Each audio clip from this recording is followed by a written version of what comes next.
One of the leading figures in the tech world steps aside, and that's spurring many questions about the future for his company and the industry more broadly. His name is virtually inseparable from that of the company he co-founded, Apple. And Steve Jobs was greatly responsible for its newest high-tech game changers, the iPod, iTunes, iPhone, and more recently, the fastest-selling tech device ever, the iPad. But even while he's remained the public face of Apple, Jobs' own health has been an issue. At 56, he's already had a bout with pancreatic cancer in 2004 and a liver transplant in 2009. He's been on medical leave from Apple since January for undisclosed reasons. Now, his health problems have forced him to take another step back. On Wednesday, in a letter to the company's board of directors and the Apple community, Jobs wrote, "I've always said if there ever came a day when I could no longer meet my duties and expectations as Apple's CEO, I would be the first to let you know. Unfortunately, that day has come." News of the decision helped knock about 0.2% off the value of Apple shares today amid a broader market sell-off. Earlier this month, Apple briefly surpassed ExxonMobil as the most valuable company in America. It was all a far cry from the days when Steve Jobs and co-founder Steve Wozniak began building their now ubiquitous brand from scratch in a California garage. They scored an early hit with the Apple II, the first consumer-grade computer to catch on. By the mid-1980s, the company was in a slump, and Jobs was forced out. But he returned in 1996, and Apple began a turnaround. Still, in a rare interview in 2007, he said his work was never about creating the next big thing. We don't worry about stuff like that. We just try to build products that we think are really wonderful and that people might want. And sometimes we're right and sometimes we're wrong. In fact, not every Apple product has been a home run. An early model of a personal digital assistant, the Apple Newton, didn't catch on. Apple has also come under criticism for the low wages and labor practices of its suppliers in China. In one such incident, as seen on the NewsHour earlier this year, the company was accused of being slow to respond when workers building iPhones were poisoned by toxic chemicals. But despite those allegations, Steve Jobs' track record has made him almost a mythic figure in the tech world. He is a beloved leader. I mean, he is iconic. He represents the heart and soul of Apple. And frankly, it's going to be very hard, I think, moving on. That task now falls to the current chief operating officer, Tim Cook, handpicked as Jobs' successor. Cook has been running the company since Jobs took medical leave. Jobs is not leaving Apple. He'll stay on as chairman of the board. More now about the impact Steve Jobs has made and what his resignation means from two who watch this field. Walter Mossberg is the longtime personal technology columnist for the Wall Street Journal, and Charles Golvin is a principal analyst for Forrester Research. Walt Mossberg, whether it's consumer electronics, entertainment, even computing, which is where it all started, this has been a big impact player, hasn't it? Well, you know, Ray, I think Steve Jobs is a historic figure. He's not only a historic figure in business, but really in America. He has not only disrupted and innovated in computers and consumer electronics for all those products we saw just now listed, but he has in the process shaken up and revolutionized the music industry, the movie industry, the publishing industry, even the retail industry. The Apple store chain that he built is widely admired.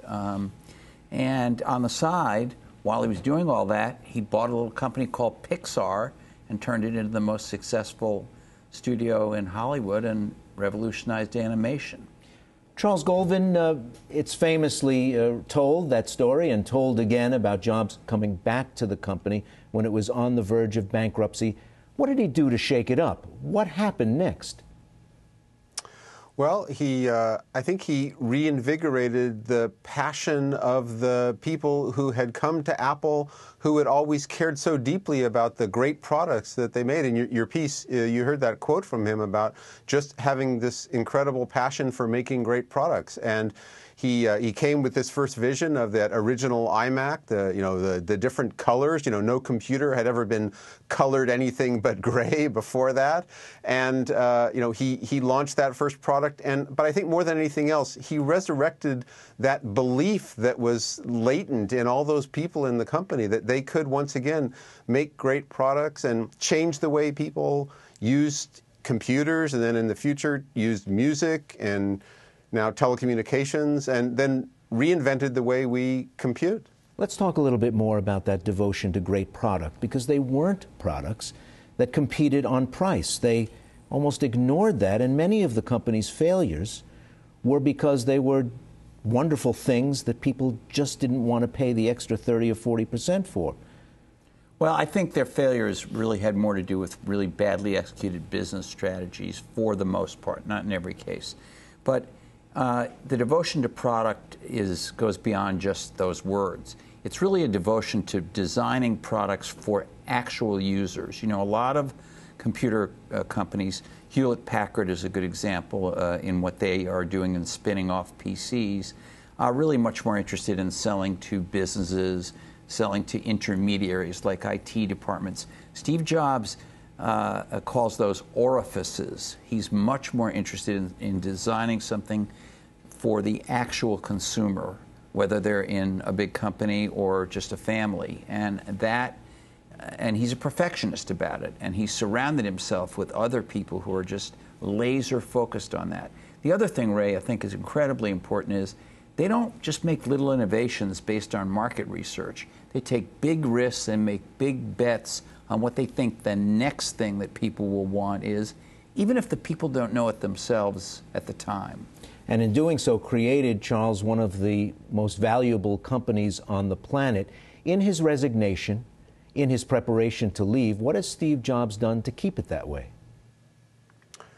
Well, he's put people in place who share that same vision. All the people like Jonathan Ive, who's responsible for their designs, and Scott Forstall on the iOS, the software that runs the iPhone and the iPad, and Phil Schiller, who runs marketing. All of these people really share that devotion to the vision that Steve Jobs created. And I think, as Mr. Mossberg said, that making something for consumers that is going to benefit them in a really significant way, allow them to do something that they've never dreamed that they could do before. And all of those people share that same passion, that vision, and that devotion to perfection and making that product as good as it can possibly be across the board. And what should people know about Tim Cook? Well, what I know about him is that he is an operational genius. I think we've heard that phrase thrown about a couple of times talking about him.